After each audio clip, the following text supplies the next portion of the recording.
I'm going to take you through the top 10 take-home messages from the new 8th edition and the NRP updates. Only 6 of them apply to the out-of-hospital setting. Number 1, newborn resuscitation requires anticipation and preparation by providers who train individually and as teams. Right? This is why I recommend practicing. This means being prepared, having equipment next to you, next to the birthing person, having a checklist. If your equipment isn't with you, you have not followed NRP. I think I talk about this a lot, always having your equipment readily available. I can't overemphasize that. Number 2, most newly born infants do not require immediate cord clamping or resuscitation and can be evaluated and monitored during skin-to-skin contact with their mothers after birth. Care can be provided on the mother immediately following birth. I would say this is a given in the out-of-hospital setting. Number 3, inflation and ventilation of the lungs are the priority in newly born infants who need support after birth.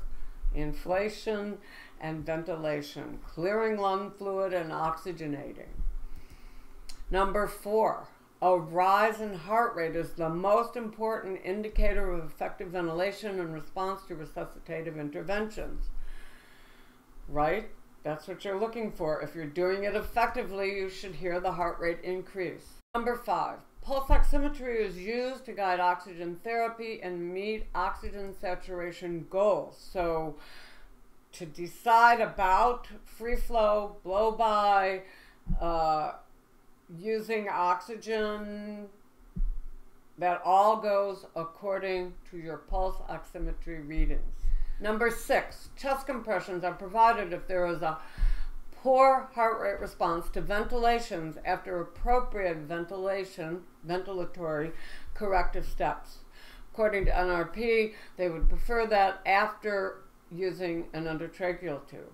This means you're effectively ventilating. Intubation is inappropriate in the out-of-hospital setting. You should be preparing for transfer. Anytime you do chest compressions, you should be preparing for transfer. Number 7, the heart rate response to chest compressions and medication should be monitored electrocardiographically. This means an electronic cardiac monitor. Again, I'm going to suggest that you can use a Doppler. Number 8, if the response to chest compressions is poor, it may be reasonable to provide epinephrine, preferably via the intravenous route. The intravenous route would be UVC or IO. But again, this is not something I would recommend doing in the out-of-hospital setting. Now, number 9. Failure to respond to epinephrine in a newborn with a history or examination consistent with blood loss may require volume expansion. Again, not in the out-of-hospital setting.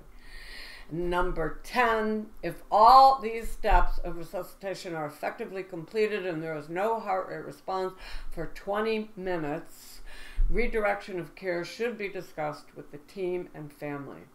As you can see, 7 through 10 do not apply to the out-of-hospital setting. Thank you for joining me. Hopefully that gives you some insight into the new NRP 8th edition. Keep an eye out for more updates and videos from me, Karen Strange. Bye now.